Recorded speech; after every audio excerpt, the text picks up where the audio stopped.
Pois bem, pessoal, vamos agora direto ao que interessa. Eu gostaria de apresentar, para quem não conhece ainda, não conhece, a professora Camila Murta. A professora Camila Murta, ela é advogada, ela é especialista em direito público municipal, teve uma experiência muito direta com a gestão pública municipal, né? Tem diversas formações em pós-graduações, MBA, né? Na área de governança, na área corporativa, também sobre computação em nuvem, né? Tema que ela tem atuado com mais proximidade, mais recentemente agora, na Amazon. E autora de diversos livros, eu destacaria entre eles um que eu até baixei recentemente, um livro sobre aquisições de serviços em TIC, né? Está disponível, inclusive, gratuitamente, não é isso, Camila? Doutora Camila, professora Não, Camila, não é isso? tem formalidade, só Camila. Perfeito. Então, um livro excelente, escrito, coordenado por ela e pela Tatiana, um livro com vários professores convidados, né? E muita gente aqui bacana já está entrando aqui. Camila, quero mandar um abraço, meu amigo Tiossi, Diego, a Clara, todo mundo que está entrando aqui, muito obrigado, tá bom? Muito obrigado. É, bem, Camila, é uma grande honra, uma grande alegria recebê-la, tá? É uma grande alegria recebê-la. Para começar, né, e aí você, antes de responder, pode até já fazer sua apresentação, algum comentário que queira. Eu gosto de fazer algumas perguntas meio que para quebrar o gelo, né? A DR Live, a proposta é que ela seja mais extrovertida, né? Se fosse presencial, a gente estaria tomando vinho, batendo um papo enquanto conversa com a turma. Mas eu queria que você, para quem te conhece pouco ou ainda não conhece, né, para além dessa apresentação formal que eu fiz, eu queria que você se apresentasse em três tempos, né? Passado, presente e futuro. A Camila, com as suas experiências no passado, o que a conduziu para esse trabalho frente à administração pública, agora mais diretamente com a transformação digital. A Camila do presente, que está atuando, né, abraçando essa grande missão de desbravar a transformação digital no Brasil e o futuro, né, quais as perspectivas. Então, se você pudesse definir aí, se apresentar em três tempos, por favor. Tá ok. Rony, primeiramente, obrigada, é um prazer estar aqui nessa DR Live. Eu acompanho já vocês, já estava vindo, assistindo as DRs, né? E quando você me convidou, foi realmente uma grata satisfação. Antes de começar, eu queria dar um recado, já que você deu os teus recados, eu acho que é bem válido. Eu estarei no dia 29 de abril no Connect Smart City, em São Paulo, falando sobre uma agenda regulatória da ABS, Associação Brasileira de Empresas de Software, que eu sou líder de compras públicas, e essa agenda é uma agenda que nós elaboramos para fazer discussões perante o governo federal. E na parte da agenda regulatória, o meu tema, obviamente, é contratações públicas, a transformação digital, os mecanismos de inovação que nós temos. Então, vai ser muito bacana, porque lá todos os líderes de GT de compras públicas estarão falando sobre os temas de cada um das suas agendas, e todos eles muito pertinentes e perpassam a transformação, porque a gente está falando de inteligência artificial, de cybersecurity, de compras públicas, então todos eles são temas que acabam usando a tecnologia de alguma forma, né? Não tem como. Mas vamos lá, você me deu aqui a pergunta passado, presente e futuro, né? Então, a Camila do passado, né? Eu atuei por quase 20 anos como uma assessora jurídica de administração pública direta, geralmente no setor de licitações, contratos, e atuando também na respostas aos órgãos de controle, Tribunal de Contas, Ministério Público. Então, participei de diversas licitações, aí era município, e aí é pequena, médio, grande, a gente acaba fazendo de um tudo, é uma experiência muito rica, né? Depois eu fui para uma estatal e lá eu tive outro tipo de experiência, né, de gestão, de governança, e que foi bem interessante, foi quando eu me envolvi mais com as contratações de tecnologia. Em paralelo, eu já atuava como advogada para a empresa privada, né, e especialmente para empreiteiras e empresas de tecnologia. Então, por isso, aí minha entrada no ramo, aí no meio da tecnologia. Há 2 anos atrás eu fiz uma transição de carreira e fui para a iniciativa privada. Hoje eu trabalho na AWS, a Amazon Web Services, e só que eu não saí do governo, né? Quer dizer, eu saí propriamente dito, mas ele não sai de mim porque eu sou apaixonada por falar da coisa pública, né? Então hoje eu estou muito envolvida na estratégia de governo, né, especialmente da transformação digital, da nova lei de licitações. Na AWS eu sou responsável pelas contratações diretas de ProServe, que é um time específico de consultoria para acelerar migrações e modernizações de serviços em nuvem. E no futuro, o que eu desejo, assim, que é muito minha missão de vida, é muito impactar o maior número de pessoas para alcançar uma excelência nos serviços públicos governamentais. E aqui eu estou falando de inclusão digital, de transparência, de eficiência, enfim, de tudo que um bom serviço público como já deveria ser e que nós, cidadãos, merecemos ter isso. E eu acredito que a gente está chegando num ponto que o uso da tecnologia tem facilitado e propiciado essa maturidade, né? Chegar nesse momento em que a gente pode começar a sonhar em ter melhores serviços públicos. Ótimo. Realmente, a gente vai falar muito sobre isso aqui, né? A transformação, ela vem sendo ampla nos últimos anos, né? Às vezes até um pouco assustadora, né? Tanto que muda. Mas eu queria rapidamente falar, a gente está aí com a aprovação da nova lei, né? Você teve essa experiência municipal, eu vi aqui também várias pessoas, o Danilo, que esteve aqui conosco recentemente, né? Passou por aqui, a Renata, a Nathalie, que estão em órgãos estaduais, e muita gente tem meio que ficado meio ansioso, preocupado com a nova lei de licitações e contratos. Agora, graças a Deus, está passando, o pessoal está vendo que o bicho não é tão feio, pelo contrário, é muito mais bonito do que a 8666, né? A famigerada 8666, a nova lei é bem melhor, mas ainda há alguma preocupação, notadamente justamente com a licitação eletrônica, né? Com a parte digital da lei. A lei já tem essa pegada de olhar para o mundo digital, perceber que é este o melhor ambiente, via de regra, para as contratações públicas. Uh, Você acha que os órgãos estão preparados ou talvez essa preocupação seja muito ainda pelo medo da novidade, da mudança, do testar, né? Tem muito município que diz, não, eu não posso fazer licitação eletrônica. Aí o cara tá falando e com o WhatsApp e o Instagram lá na hora, mexendo na reunião. Então, o que é que você acha? Você acha que há uma preocupação, obviamente há uma preocupação em certo ponto real, mas há um exagero, talvez, nessa preocupação com o digital por parte de órgãos estaduais e municipais? Bom, eu vejo da seguinte forma: o uso das tecnologias da pandemia, eles aceleraram a aprovação da nova lei de licitação. E ela traz como um dos grandes pontos a inovação, né? E a inovação por si só, ela traz novos mecanismos de contratação, ela traz novos perfis profissionais, traz novos processos, nova forma de atuar. Então, obviamente, toda essa mudança causa essa insegurança, como é que você comentou, a própria preocupação em como usar, porque é digital, porque não é digital. E, em especial, os servidores públicos, eles têm essa preocupação em como eles vão se adaptar, como eles vão usar esse uso de tecnologia dentro daquilo que eles já fazem, né? Dentro do ambiente que eles já estão inseridos, né? E principalmente porque as contratações públicas elas foram elevadas a um patamar estratégico, não é mais tático. Né? As contratações públicas agora ela necessita de um planejamento prévio, necessita saber a demanda. Tá tendo os joinhas, É, né? É, eu acho legal, eu não sei então, fazer isso, né? Tá aparecendo joinhas. ó, deixa eu só te contar. Outro dia eu estava numa reunião, aí a pessoa que estava em reunião comigo fez assim, ó, com a mão, estourou um monte de fogo de artifício. Acho que ela configurou o celular dela para quando fizesse uma vez. Aí eu comecei a rir. Ele falou: o que foi? Eu falei: poxa, soltou um monte de fogo de artifício aí. Mas enfim, voltando aqui o racional. E o que acontece? Quando você é obrigado a ter uma contratação estratégia, planejada, para atender uma demanda do seu cliente e o cliente do governo do cidadão, você precisa saber o como atender essa demanda. Né? Então você precisa fazer aquele feedback,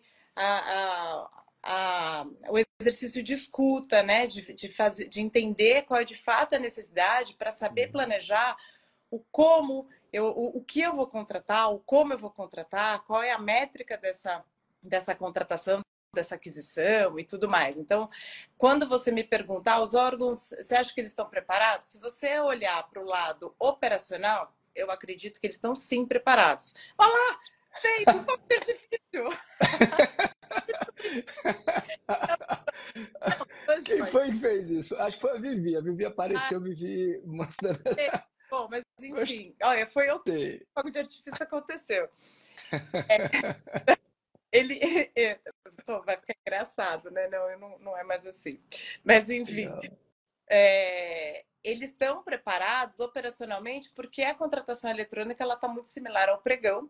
E a gente tem um relatório de outubro, agora de 2023, do TCU, que diz que mais quase 95% das contratações era feita por pregão até então e não havia até a adesão da nova lei de licitações, né? Então, operacionalmente sim, mas quando a gente fala do ponto de vista estratégico mesmo, né, operacional que eu digo de execução, né? Mas quando a gente fala de elaboração, eu acho que ainda tem um gap, tem uma questão ainda que precisa ser construída, e obviamente eu acredito que só a capacitação traz essa segurança e esse impelir de resolver, de fazer e de começar a entender todos os documentais que precisam construir.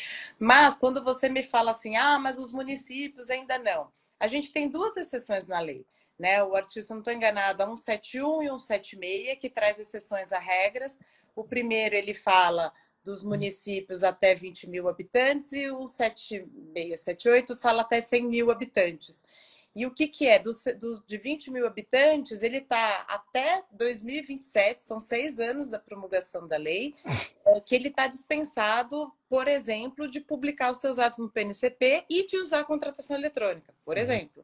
E os municípios até 100 mil habitantes, eles têm uma questão de compras em consórcio, que é as compras compartilhadas, né? E aí, quando eu dou essa informação, 20 mil habitantes e 100 mil habitantes, pelo último censo do IBGE, quase 70% do Brasil é formado por municípios até 20 mil e 90% dos municípios brasileiros são formados por cidade até 100 mil habitantes.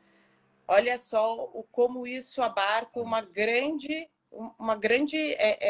fatia dos municípios, né? Então, talvez, quando a gente fala de contratação eletrônica, os municípios até 20, eles têm essa faculdade de estarem dispensados e só começar a se fazer valer a partir de 2027, mas, de fato, eu acho que a dificuldade não é a execução, e sim é o planejamento. Sim, até um aluno agora fez um comentário, agora não, tem pouco tempo atrás, mas acho que foi o Rondinelli. Talvez a grande dificuldade para os municípios e estados seja justamente a construção de artefatos, né, que era uma lógica já federal há alguns anos, e de repente a nova lei traz para eles. Né? E há uma dificuldade, se criou talvez muito rebuliço em relação aos artefatos, a uma obrigatoriedade dos artefatos. Isso é algo realmente que preocupa. A maturidade do planejamento a nível de municípios e estados não é a mesma da federal. Né? A gente já vinha institucionalizando regras sobre isso há muitos anos e acho que isso assustou um pouco. Acho que foi um dos maiores pontos de susto em relação à nova lei, sem dúvida. Eu não sei quem foi que fez o. Foi você que mexeu a mão e deu os Não sei, fogos? não sei fazer de novo. Foi aquela coisa do acaso. Não Que sei, mas legal, eu que sei legal. que eu estava, isso aconteceu e agora aconteceu de novo, mas eu não sei como é que faço. Eu vou Olha, querer saber. Mas só fazendo um ponto aqui, Rony, que eu acho bem interessante dizer, é que de fato o federal ele está muito mais avançado e não dá para impor uma realidade do federal nos municípios, porque a discrepância, a disparidade de realidade é grande, principalmente recursos financeiros e humanos, isso é fato. uhum. Mas o grande ponto tanto o governo federal, a AGU, o TCU, eles têm cunhado muitos exemplos, muitos templates a serem seguidos, a, modelos mesmo que podem ser aproveitados para aqueles municípios que ainda não têm essa estruturação, ainda não tem muito, tem dúvidas de como fazer. Se eu não me engano, é o da AGU, que ele até já coloca assim, aqui é imexível, né? É imexível. Aqui você tem que ter, aqui você coloca a justificativa, aqui você vê que são modelos interessantes de serem consultados minimamente para dar um pouco mais de segurança na construção dos documentos prévios à licitação. Mas mesmo assim, eu fui digamos, é, membros formadores da Câmara de Licitações, das Minutas, né? Lá atrás, É, lá atrás, não vou nem falar quando, lá atrás. Eu acho assim, óbvio, até hoje eu falo com os amigos, né? Fizeram Carol hoje, que é uma das, junto com o Adriano, que lidera a comissão. Hoje eu não participo mais da comissão de minutas. E até hoje é uma das páginas mais acessadas do governo federal, é né? mesmo. É, uma das páginas mais acessadas. Na época, acho que nos últimos anos que eu estive, brigou pau a pau com o do Bolsa Família, né? Acho que era a segunda, perdia só para o Bolsa Família. Hoje, como o governo melhorou muito a nível de serviços digitais, eu nem sei como tá, mas se eu não estou enganado, acho que Carolina me falou, que é uma das coordenadoras, né? Que ainda estão entre os primeiros sites visitados, né? Mas, aproveitar, vários professores entraram aqui, Danilo, Renata, vários entraram aqui, mandar um abraço para todos, muito obrigado pela presença, todos que estão presentes aqui na nossa live, muito obrigado mesmo pela presença. Perguntaram agora pelo meu livro, pessoal, mandei para a editora esse domingo a boneca revisada, então acredito que agora sai em pré-venda no início de fevereiro. Terminei semana passada, já me mandaram, a Xuspod é super ágil, já revisei a boneca, enviei novamente, terminei domingo, enviei para eles, acredito que agora, início de fevereiro, sai em pré-venda.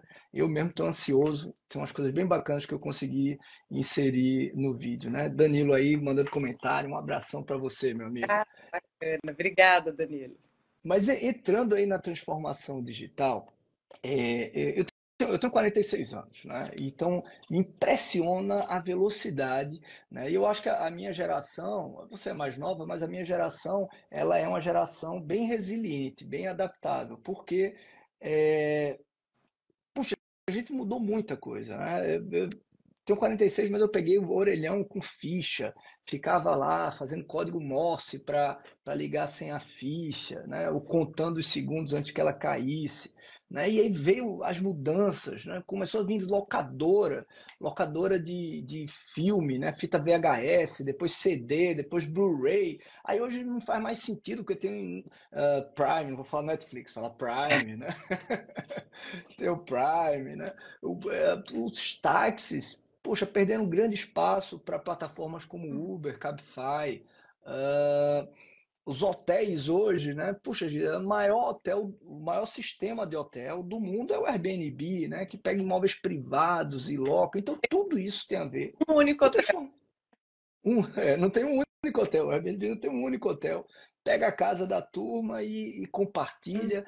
Então, tudo isso tem a ver com a transformação digital, né? Que vem impactando o dia a dia das pessoas. Os mais novos talvez não percebam, mas aqueles que têm, Os como eu, né? nacionalmente não percebem, né? A gente que foi analógico e virou digital, sente. Sente, poxa, como é interessante essas mudanças. A gente até vai esquecendo, né? Como era, poxa, internet de escada, tal. E hoje é tudo muito mais simples. A transformação digital está fazendo com que essas mudanças ocorram cada vez mais. Na tua opinião, quais são os principais marcos dessa revolução? Eu diria que a gente começa com a descoberta da internet, né? Mas quais os principais marcos para essa transformação digital que vem impactando o dia a dia das pessoas? Olha, eu sempre falo, Rony, que a grande questão, tudo começou a mudar muito quando a gente começou a aumentar a velocidade de informação em ambiente de internet, né? Quando a gente começou a conseguir cruzar esses dados, porque quando era, você conseguia usar o computador, mas você não se conectava com o outro, ainda havia uma grande restrição. Quando você começou a conseguir ter essa conectividade, né, e esse avanço de tecnologia, chegar a superar a capacidade humana a ponto de a gente ter essa sensação, não consigo acompanhar, não sei do que se trata, tenho dificuldade, tá intuitivo aqui para mim, tudo mais, é onde foi o grande boom. Para você ter uma ideia, é um exemplo que eu sempre dou em palestra, o celular, um iPhone, um Android que a gente tem hoje, ele tem uma tecnologia em capacidade de processamento superior ao computador que mandou o homem para a Lua. Se a gente parar para Nossa. pensar nessa informação que os nossos celulares, eles são potentes em capacidade de processamento, eles são muito potentes. E a gente não vê, não consegue ter essa dimensão. Mas hoje, a minha vida, por exemplo, está no meu celular. A minha carteira digital, a minha OAB está ali, eu pago com Pix, tudo a gente faz via o celular. Eu parei de usar a carteira física, né, que eu quero dizer. A gente começou a usar muito digital. E aí, como marco, a tua pergunta, eu acho que o primeiro ponto foi quando a gente iniciou a globalização, né? Lá no Collor, que a gente tinha, eu lembro até quando começou a entrar importação de carro, né, estrangeiro, que a gente ainda falava carros estrangeiros. Mas falando de tecnologia, a globalização, ela permitiu uma abertura de mercado, né?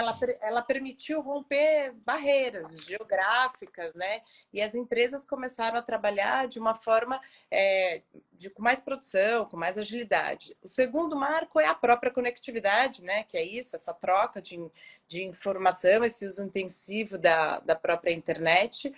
O terceiro é a automação de processos, que daí a gente já entra lá naquela linha de revolução industrial e tal, que é quando a gente começa a ter uma produtividade, a máquina começa a substituir o humano em ações repetitivas, e aí a gente ganha escala, a gente reduz custo, a gente revê processos e tal. E o quarto é o próprio uso dessas tecnologias digitais, né? Que aí a gente, em sendo digital e tendo um acesso global a tudo quanto é informação, a gente começou a querer o quê? Serviços mais digitais, obviamente, mas mais personalizados, dinâmicos. Agora, eu virei exigente, eu sei o que eu quero, eu tenho acesso para consultar a uma vasta gama aí de dados do mundo inteiro para saber que eu não quero assim, eu quero assado, né? Enfim. É. E também houve uma grande. Surgiu paralela a preocupação com segurança de dados, com privacidade, que antes não eram preocupações, isso não existia. Né? Então, eu acho que assim, esses marcos, esses 4 marcos que eu trouxe, eles têm gerado mudanças socioculturais, porque a gente se adaptou, então, como você mesmo trouxe, né? A nossa geração, eu tô ali contigo, tá? A nossa geração aqui a gente foi se adaptando. Para pessoas mais velhas, realmente tem até uma taxa de exclusão digital, né? Tem pessoas mais velhas que não conseguem se adaptar, que é muito difícil, mas a grande questão é, hoje você tem um cardápio na sua mão. Você pede comida, você faz pagamento, você vê filme, tudo no digital. Tudo, né, on demand. Da hora que você quer, do jeito que você quer, de acordo com as suas preferências, né? Que daí tem o Analytics que vai te dando as sugestões daquilo que você quer.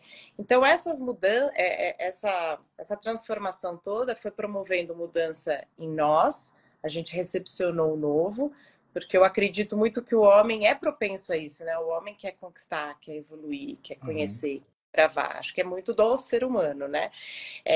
E a questão de se adaptar.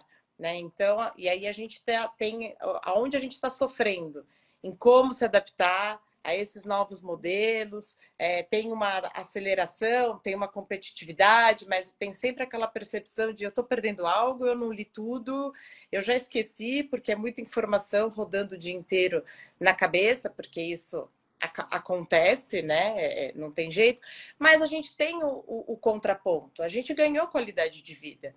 A gente tem serviços que facilitam a nossa vida, né? Então, assim, até exemplos, eu tive recentemente que fazer um novo RG para o meu filho. Poxa, eu entrei no site, poupa tempo, marquei tudo e foi muito fácil, muito rápido. Quando eu cheguei lá, foi o atendimento mais rápido que eu tive. São serviços. Aí, no caso, teve que ter o presencial porque era uma criança, mas é tudo muito rápido e você tem um ganho de qualidade de vida em tudo que você faz. Se eu quiser, eu faço supermercado da minha casa. Eu não preciso mais sair. Né? Não preciso mais perder o tempo, né? Perder o tempo para o supermercado. Eu trouxe oportunidade de negócios, a transformação digital. Abriu novos modelos de negócio, novos perfis de profissionais. A gente nunca saberia o que é um Instagrammer, um YouTuber, e esse pessoal que está aqui na mídia, sem desmerecer, falei assim só em tom de brincadeira mesmo, porque a gente está falando o nome da plataforma, mas a gente gera um ambiente favorável para o empreendedorismo. Né? A gente tem essas novas profissões digitais. E um outro aspecto que eu vejo como benefício é a conectividade global. Eu posso falar e me conectar com qualquer pessoa no mundo inteiro. Isso me propicia conhecimento, isso me propicia culturalmente a abrir minha mentalidade, aí eu ter outras experiências. Eu vi recentemente uma agência de turismo que ela faz tours, né, viagens virtuais com óculos e você tem a sensação de que você foi, de que você esteve no Egito, foi lá, entrou dentro de uma pirâmide e tudo mais, sem nem sair de casa. É doido, mas você tem essa possibilidade. Então, quando você, né, olha a transformação, olha esses benefícios, a gente está falando o quê? De uma sociedade digital. A sociedade digital tem três pilares: a digitalização, o armazenamento em nuvem e a segurança da informação. Então, a gente está sempre falando desses três pilares quando a gente fala de sociedade digital, de transformação digital, o que quer que seja, a gente está olhando para esses três vieses que eles precisam conviver de uma forma harmônica, juntos, sempre caminhar juntos, né? Poxa, você falando aqui, eu estava viajando aqui e É, pensando em mil coisas. É é uma... uma. Eu não quero nem entrar aqui, porque senão a gente não vai para o tema, né? Não quero nem aprofundar muito nisso. Mas realmente, são dilemas de uma sociedade em transformação com prós e contras, né? O acesso à informação hoje é muito mais fácil, muito mais tranquilo. Antigamente, você queria estudar um assunto, você ia procurar numa biblioteca um livro, talvez uma Barça, pesquisar. Ao mesmo tempo, você, ao fazer essa pesquisa, você ia angariando outros conhecimentos que estavam à borda daquele, né, e ia chegando no ponto que você queria deter o conhecimento. Então, isso te dava também uma formação de conhecimento rica.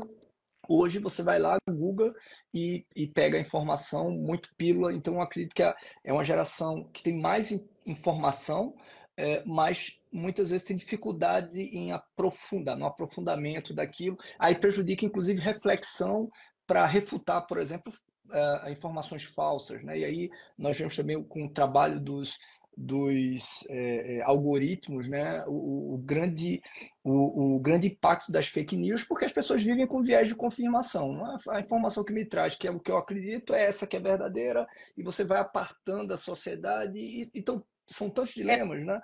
Você falou a mudança do. entender Desculpa, se faz sentido ou não, né? Você é, já acredita, né, com a informação que chegou.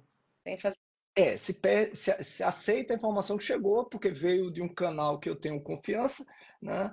Que é o Instagram, enfim, a rede social que você esteja, e vai confirmando isso, vai apartando, gerando problemas políticos, sociais.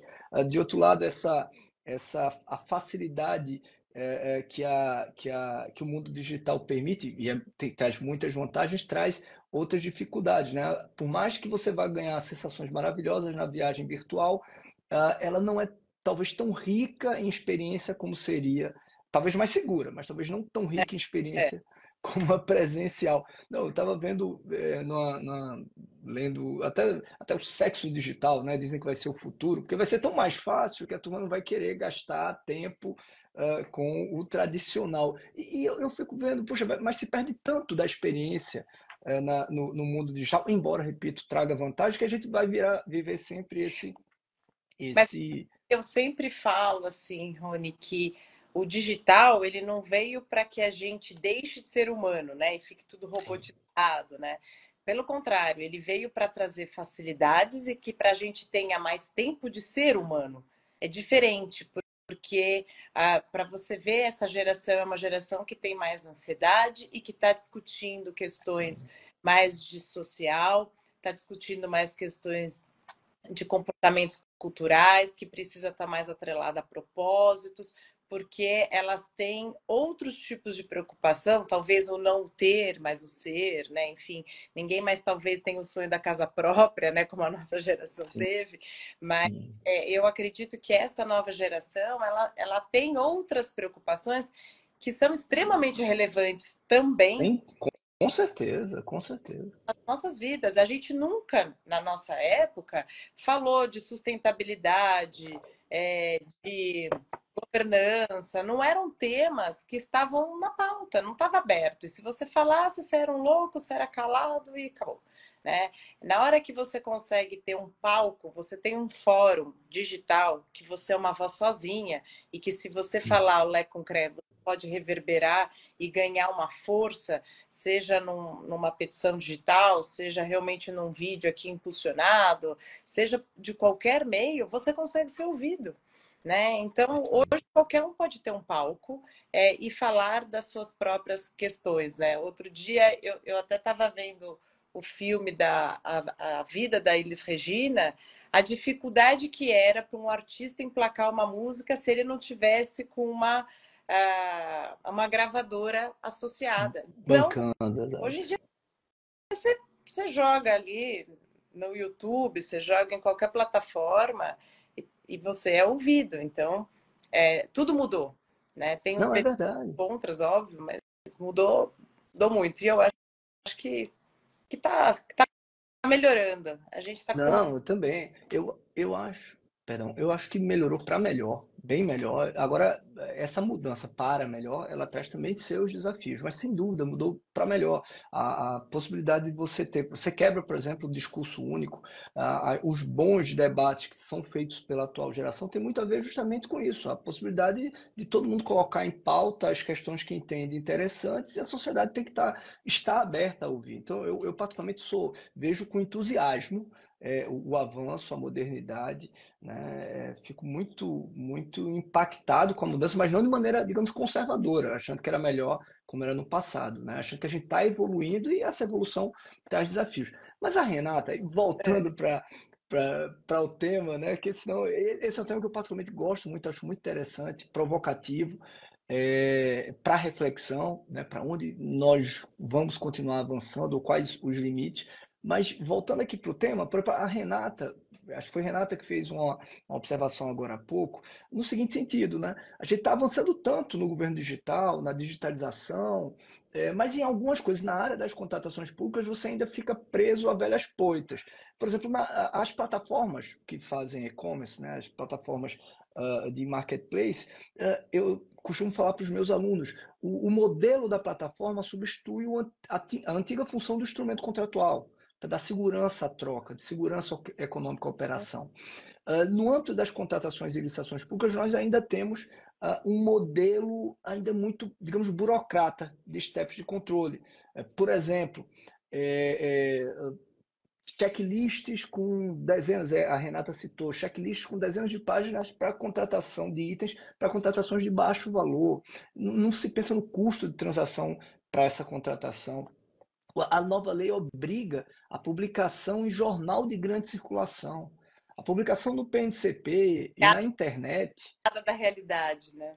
totalmente, sabe? A publicação na internet é muito mais eficiente e barata do que a publicação em qualquer jornal de grande circulação. Então, a nossa legislação formal, ela ainda não parece conectada com a lógica desse mundo, digamos, digital, Sim. né? Eu concordo, principalmente porque a gente sempre tem um atraso regulatório, né? As tecnologias elas avançam numa velocidade muito maior do que o nosso legislativo consegue produzir normatização. Isso é um fato. A outra questão é que, quando eu falei no começo que a nova lei de licitação ela foi empurrada, né, pelos efeitos da pandemia e uso de tecnologia, foi muito isso. Quando a gente chegou em 2020, numa pandemia, todos os gestores públicos perceberam que a 866 era burocrática, era lenta, não permitia tomarem decisões tão rápidas. Foi feita uma lei de exceção ali para conseguir fazer as compras públicas necessárias e o governo conseguir dar vazão aí à sua prestação de serviços públicos. Então, ao passo que o governo ele vem evoluindo, a passos bem pequenininhos, mas ele vem nas últimas 2 décadas, desde 2000, ele vem evoluindo tecnologicamente, a gente ficou 30 anos com uma única lei. Né? E normativos que tá, né? E outros tantos penduricalhos ali que a gente tinha, mas com uma normatização bem formalista. E a gente ficava presa naquele excesso de formalidade, vivenciando uma realidade completamente diferente. Né? Então, o que eu vejo é essa evolução, ela está caminhando e a gente só pôde prestar serviços públicos digitais durante a pandemia porque foi feita uma construção prévia.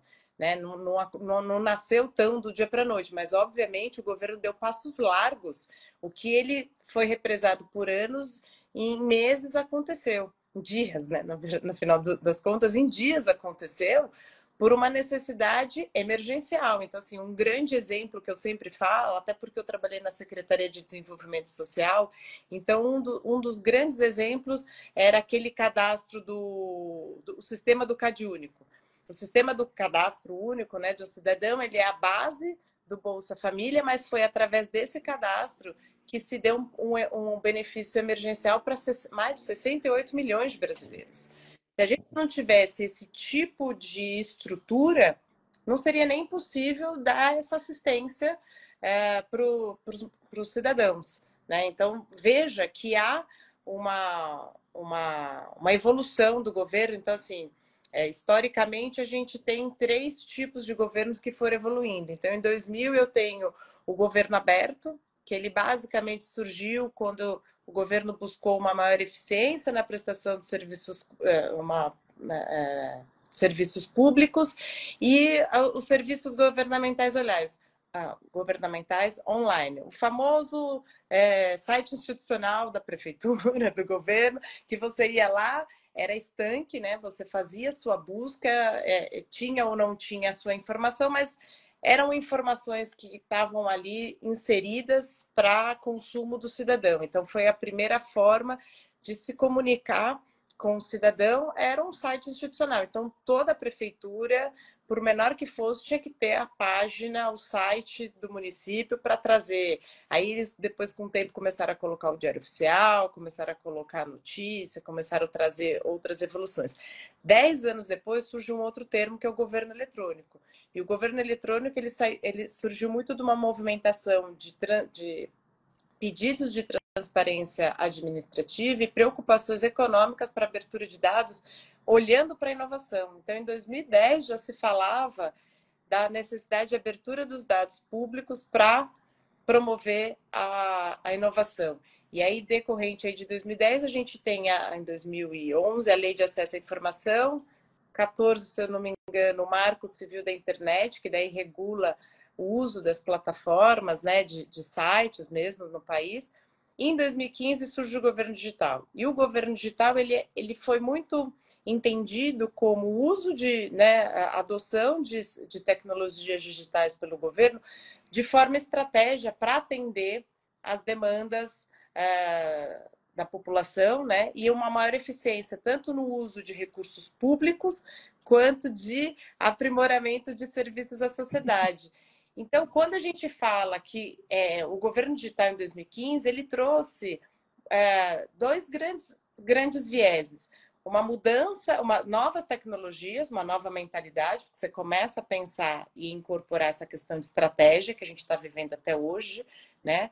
Mas a gente inaugura uma nova era de políticas públicas de longo prazo, que tenham esse pilar de incorporar as tecnologias digitais nos seus projetos, obviamente, e a tomada de decisão para agregar valor público. Né? Começou a surgir essa preocupação aí do que é gerar um valor naquilo que você presta de serviço, o bem comum, né? Eu não estou só fazendo por um planejamento, porque eu sou um gestor. Eu estou fazendo porque aquilo é a demanda da minha cidade, né? E, enfim, aí só continuando cronologicamente, 2015, 18, o governo digital, eles mudam o nome para transformação digital, mas é a mesma coisa, só porque transformação digital é uma jornada estratégica de inovação.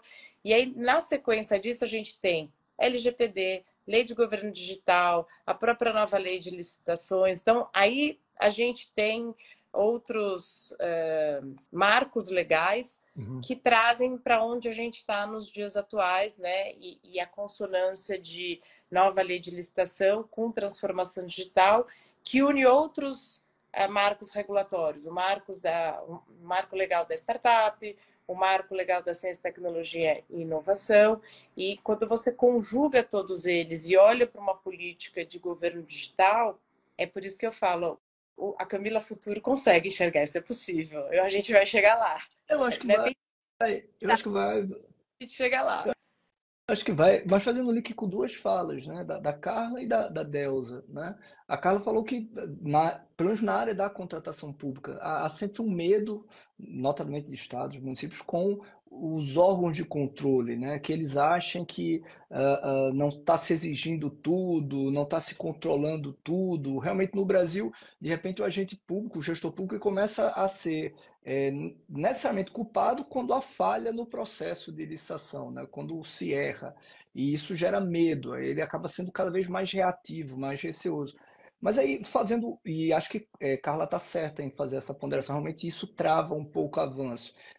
E a Delza fez um comentário que parece ser o oposto, mas na verdade conjuga-se perfeitamente com o da Carla, que é a tecnologia talvez seja o instrumento correto para isso, né? Eu faço novamente a analogia com o que acontece hoje nos marketplaces privados.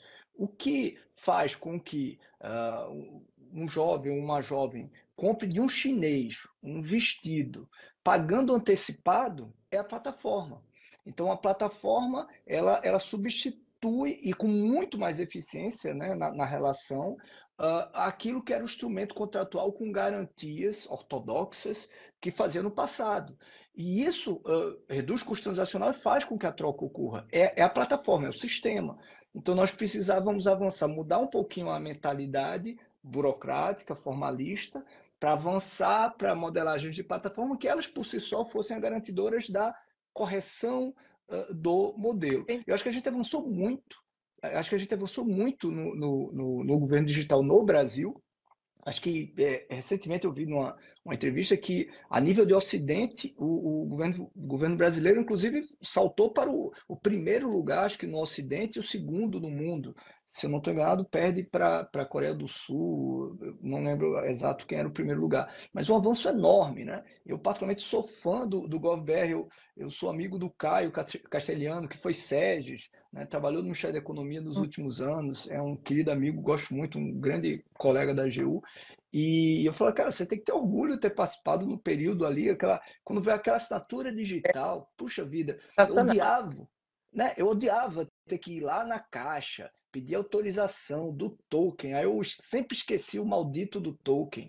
Aí precisava assinar quando eu estava viajando, eu falei, Então, droga, né? E aí, de repente, a gente ganhou qualidade de vida, olha aí. qualidade de Assinatura vida, né? eletrônica. E, eu uso aquilo direto, Camilo. Eu uso aquilo direto, é sensacional, né? Exato. E eu queria que a gente avançasse também assim nas contratações públicas, mas o Rony do futuro também vê isso, isso vai acontecer. Mas olha, sabe, Rony, que no começo da live eu vi a Natalina e o Carlos, duas pessoas que trabalharam comigo, e eu sempre falava assim para eles, gente, o que importa é a narrativa. Se a gente estiver fazendo algo que seja disruptivo, que seja inovador, constrói muito bem o processo. Não temam medo, porque a gente tem essa cultura institucionalizada do medo, da inércia, da segurança, porque no final a gente, né, é sendo gestor, acaba respondendo com o nosso CPF, mas há uma necessidade, tanto órgãos de controle, mas o próprio gestor fala, olha, existe um motivo, existe uma construção, a narrativa está aqui, por que não? Um Rony Fit, por aí, o Rony de Futuro. Eu adoro esses comentários, agora que eu estou pegando eles aqui. Mas, Eu descobri hoje, eu é, descobri que, perdão, imagina, tem uma loja, acho que a loja de suplemento, eu chama acho, Rony. que o nome é Rony, igual, é Rony Fit, igualzinho. Aí disseram que como é que eu tô variando os investimentos. Você tem várias coisas, já virou uma holding, né? Você já tem vários negócios. Perfeito, perfeito. Não. Mas, mas eu acho que é isso. Tanto que um grande empecilho da transformação digital é a necessidade de mudança cultural. Né? É mudar o mindset, é mudar a forma, porque você não inova fazendo de forma igual que você sempre fez, você inova fazendo diferente. Então, precisa ter essa mudança aí de pensamento, né? E um pouquinho de coragem para propor novos mecanismos. E quando você fala do marketplace, é realmente, eu sou extremamente entusiasta de ter um marketplace governamental. Governo federal e estadual estão tentando implementar, mas a gente tem uma grande dificuldade porque a gente esbarra em questões regulatórias, em legislações que não permite que ele seja tão simples, né? Não é simples, mas tão fluido quanto é um marketplace privado, né? Então, são questões aí que estão sendo estudadas para poder tornar isso uma realidade. E, de fato, quando você tem um pré-credenciamento de várias empresas que eventualmente estarão lá na plataforma do marketplace, foi feito já uma averiguação técnica, uma averiguação jurídica, de habilitação técnica, né? Da parte financeira. Então, obviamente, uma responsabilização sobre isso, mas e a gente já tem um marketplace de produtos de escritório, né? A gente já consegue fazer esse tipo de compra. Mas aí porque ele é o ambiente controlado, né? Na hora que a gente amplia esse cenário, ele começa a se tornar um pouco mais difícil de acontecer. Difícil de acontecer, não. Ele começa a ter maiores entraves, né? Obviamente. Mas esse dia vai acontecer, está previsto. A gente já tem até um mecanismo, né? Que é o credenciamento, ele dá asa a você ter o marketplace governamental, então a gente já tem até a forma, né, de como fazer isso.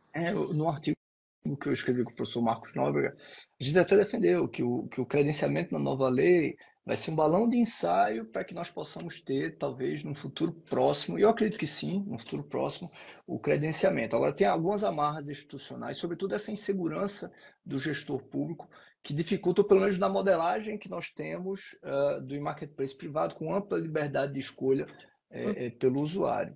Camila, até pelo tempo estar correndo, eu vou fazer duas perguntas em uma. Quais são os principais pilares do governo para você na lei que fala sobre transformação digital, né, na lei 14.129, né? E de que maneira você acha que a transformação digital, sobretudo é isso, até fazer um paralelo com as contratações públicas, agora com a lei 14.133, como você acha que isso vai impactar, né? É uma continuação do que a gente está falando. Quais os principais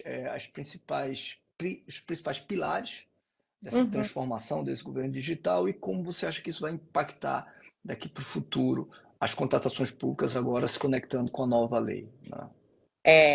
Bom, eu vejo que a lei de governo digital, ela busca muito, ela prima, né, muito pela eficiência, através Uhum. de uma desburocratização, inovação, transformação digital e a participação social.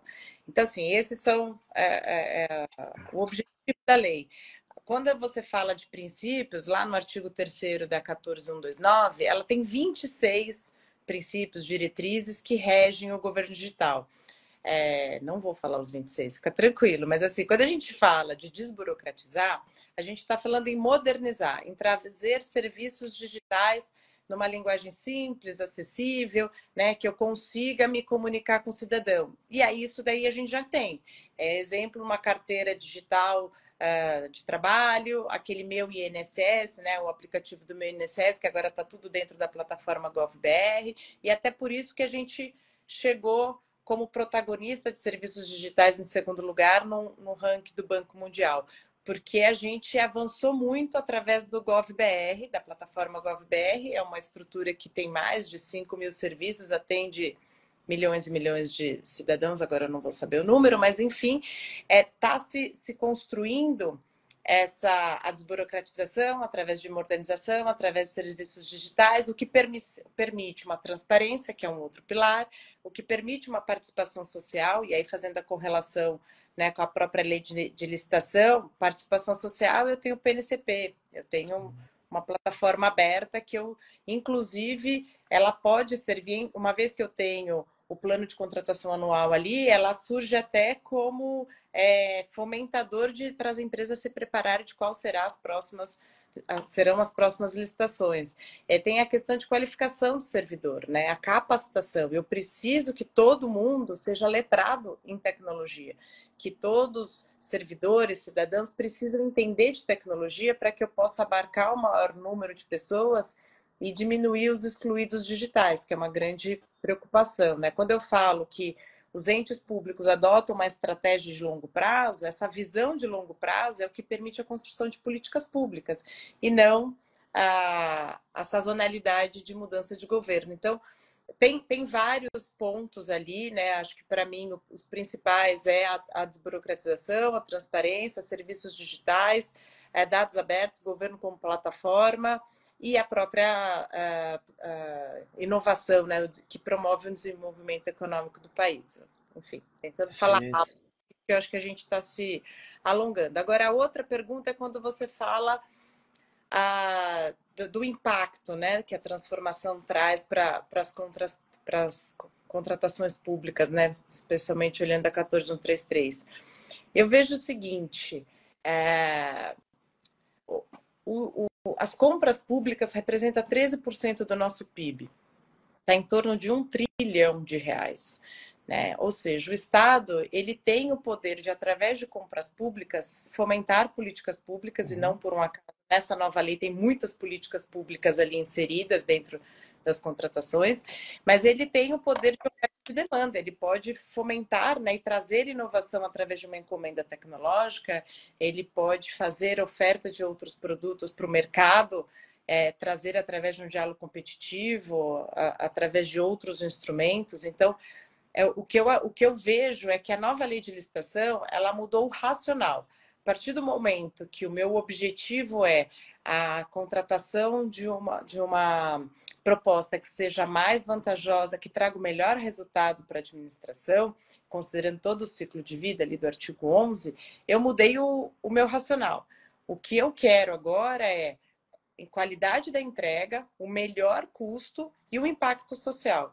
Eu preciso ter esses três elementos para que a minha licitação faça sentido para qualquer cidadão, para qualquer órgão de controle, porque ali está inserido mecanismo de governança, eu tenho métrica, eu tenho resultados que eles precisam ser mensurados, porque eles foram lá previamente definidos no planejamento.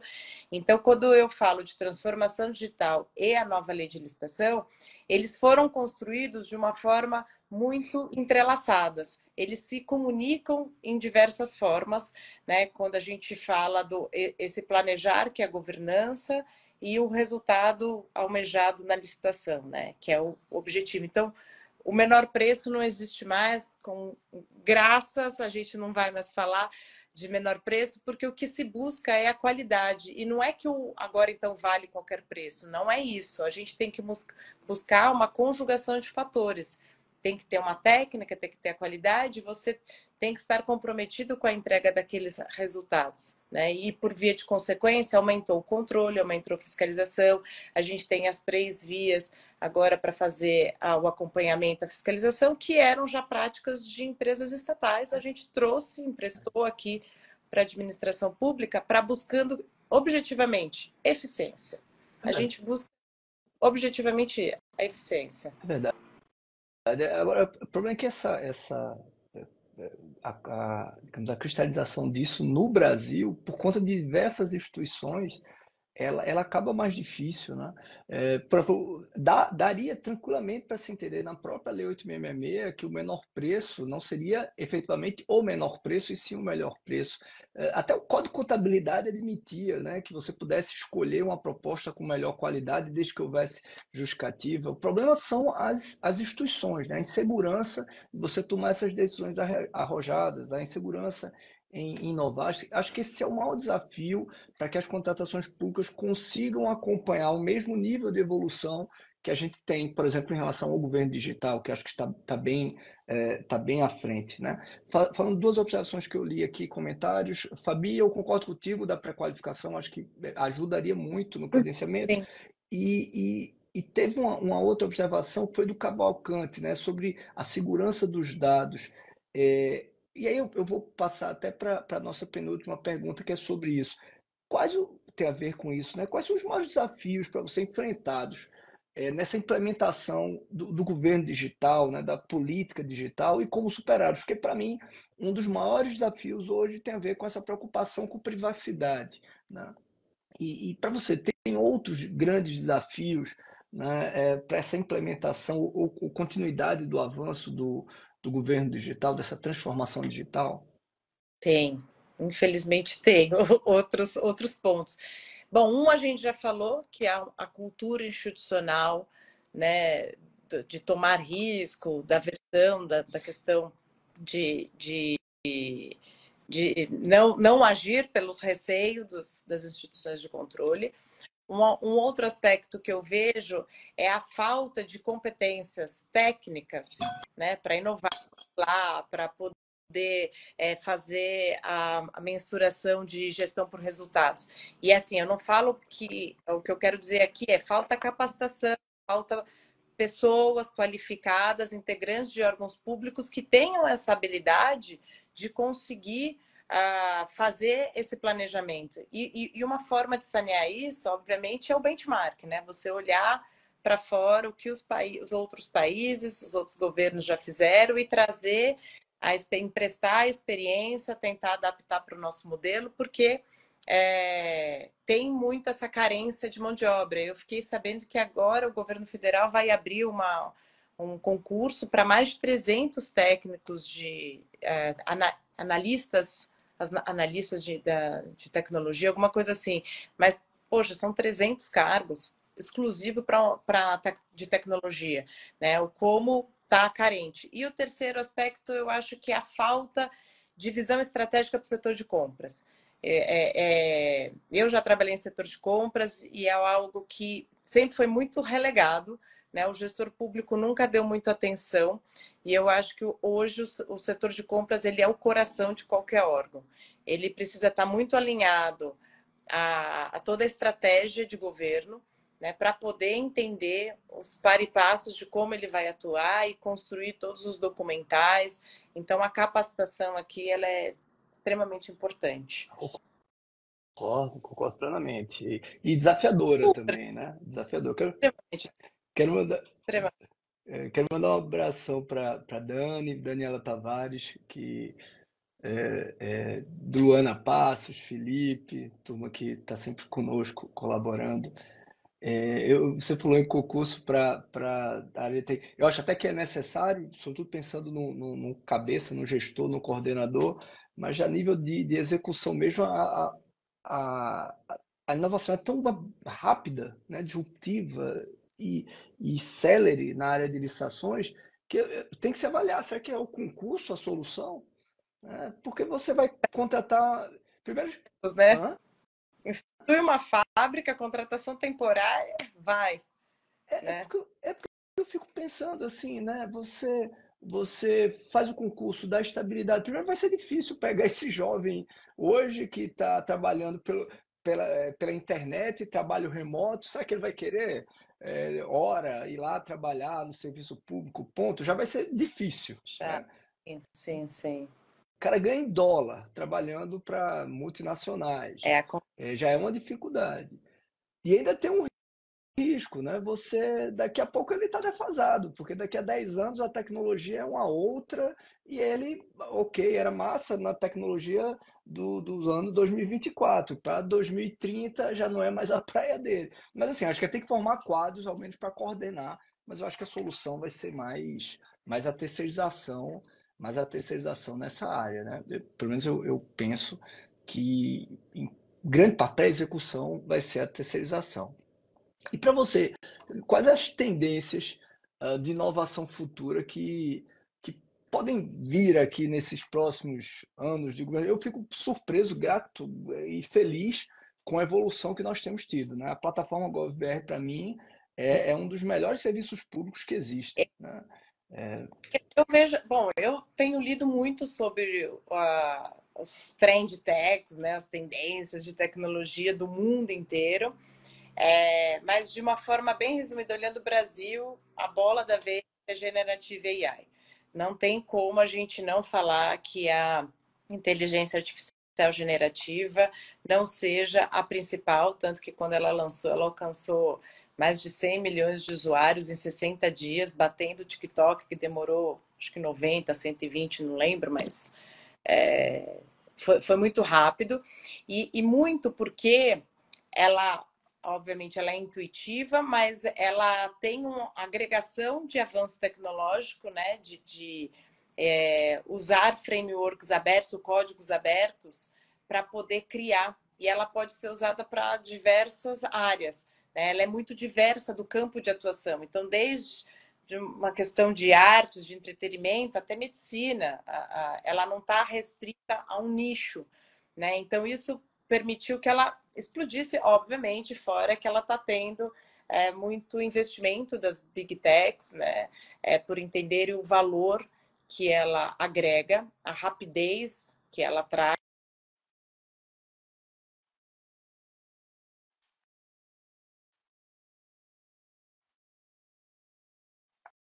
Governo federal como uma grande tendência, e no Brasil isso vai continuar se replicando.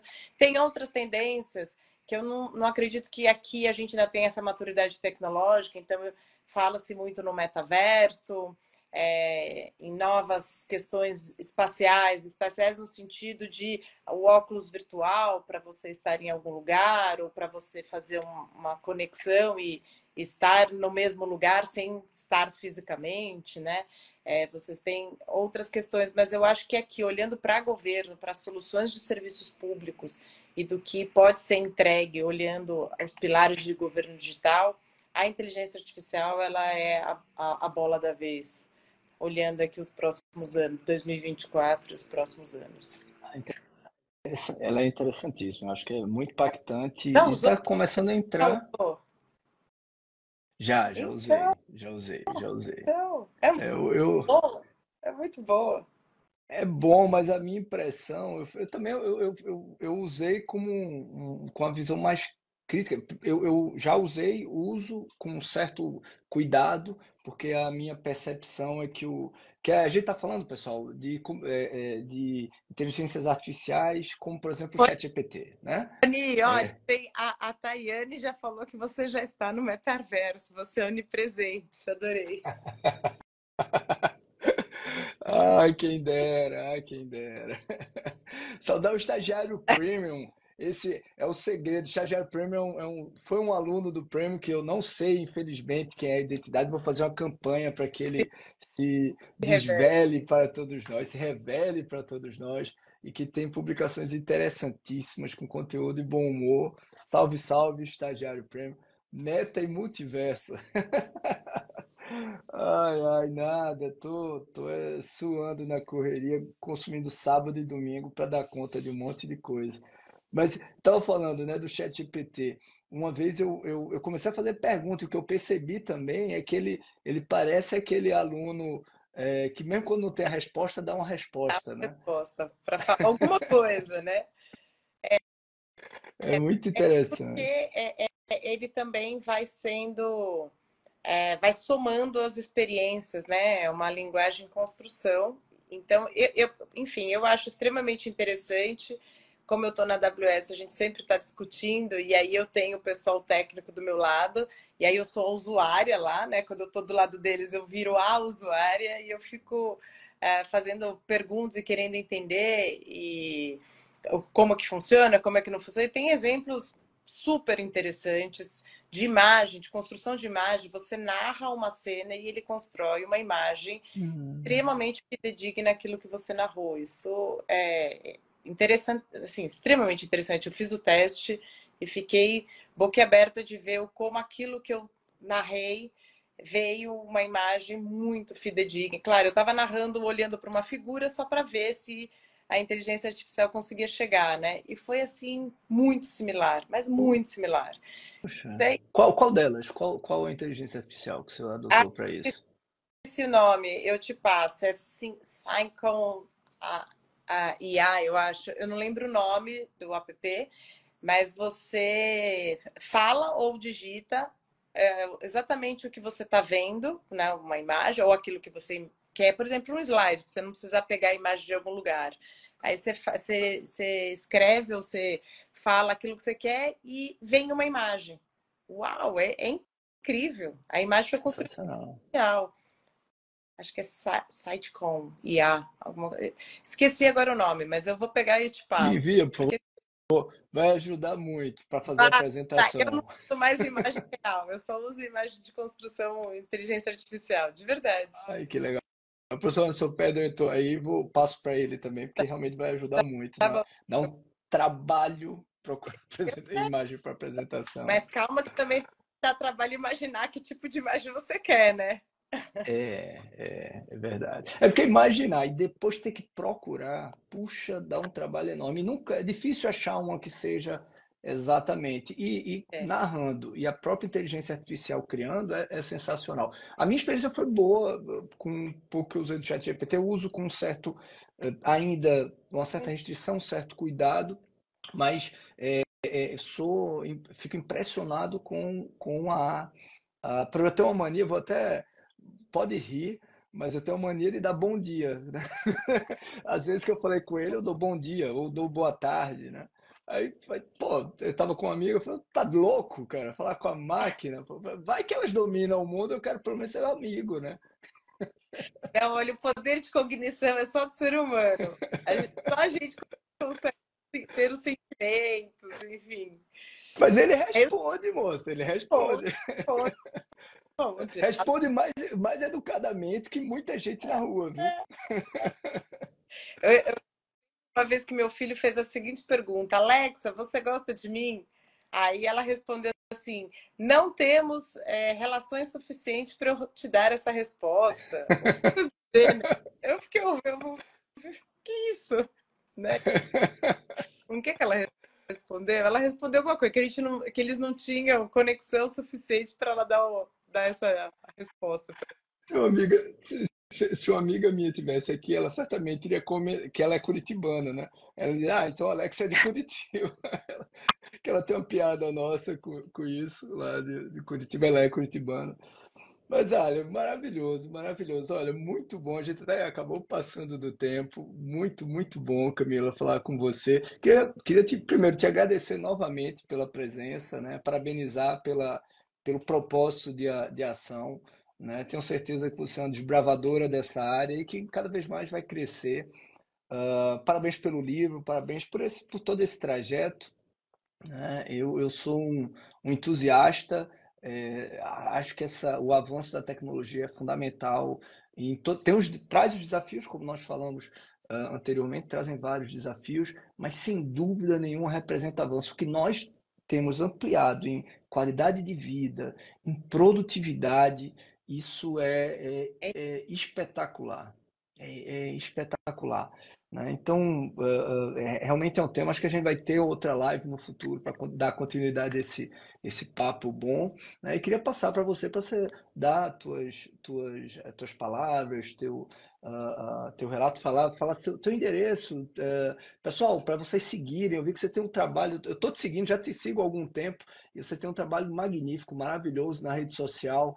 Passa também para o pessoal o teu endereço para que a turma te siga, quem ainda não te segue, não percam, já vi várias postagens, curti várias postagens, e a Camila está sempre trazendo alguma novidade na área, né? Então, por favor, passar a você, te agradecendo desde já e novamente pela presença e pedindo para que você fala aí, se despeça dos nossos ouvintes, seguidores e também passe seus contatos para eles. Rony, foi uma grande satisfação. Eu que agradeço, né, ter podido participar aqui da sua live. Realmente somos, então, extremamente entusiasta do tema. Eu adoro falar sobre o como a tecnologia pode prover melhoria de serviços públicos. Já vivi dentro de governo, estou agora em empresa privada, mas eu vejo que a transformação digital ela é muito meio, ela é muito a forma como se chegar lá. Tenho levantado muito essa bandeira, percebi que há pouco fala de conhecimento técnico. Estou longe de ter todos esses conhecimentos, porque a gente sempre está faltando, tem que estudar, sabe? Tem feriado direto, mas o importante aqui é reverberar, é trazer esses conceitos de transformação. O livro que eu escrevi em coordenação com a Tati Camarão e outros tantos autores excelentes tem muito esse viés de dar um pouco o manual, passo a passo, de como contratar TIC, né, serviços de tecnologia. A gente já está aqui pensando numa próxima edição focada só em inteligência artificial aplicada a governo. Ainda não está nada, a gente não começou a escrever porque a gente precisa ter os cases, né? Eu tenho muito externo, né, no exterior, mas eu acho que a gente precisa reverberar e trazer os casos para serem divulgados aqui, os casos brasileiros, né? É, exatamente pela relevância, né? Exatamente para ser copiado, para ser replicado, isso é extremamente importante.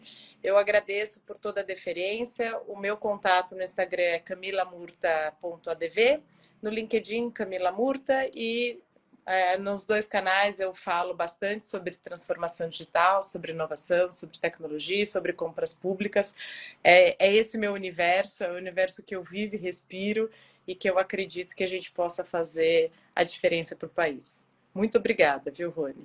Muito obrigado, Camila. Pessoal, reiterando o aviso do início da live, não se esqueçam de fazer a inscrição. Mandei o link numa postagem anterior, fazer a inscrição para o nosso Imersão Premium. Vai ser na próxima semana, dia 6 e 7. Vai ter também nele o lançamento. Ele é um evento gratuito, vamos tirar dúvidas sobre a nova lei de licitações com vários outros professores. E nele faremos também o lançamento do curso Premium com aquele desconto de lançamento de 40% para os alunos em geral e os alunos Premium. Vocês sabem, alunos Premium, uma vez Premium, sempre Premium, então tem um preço diferente para os alunos Premium. E não percam, vai ser muito bacana, vai ter sorteio, a gente vai tentar fazer uma coisa diferente nessa webinar na próxima semana, dia 6 e 7 de fevereiro, tá bom? Já à espera do carnaval, né? É isso. Muito Querida, querida, muito obrigado, foi muito bom. Obrigado por esse bom bate-papo. Parabéns pela tua trajetória, parabéns por essa ação, por essa tudo e pelo propósito, viu? O propósito de mudar, de transformar é sempre muito bem-vindo, tá bom? obrigada. Uma Boa noite. Tchau, tchau. boa noite, tchau.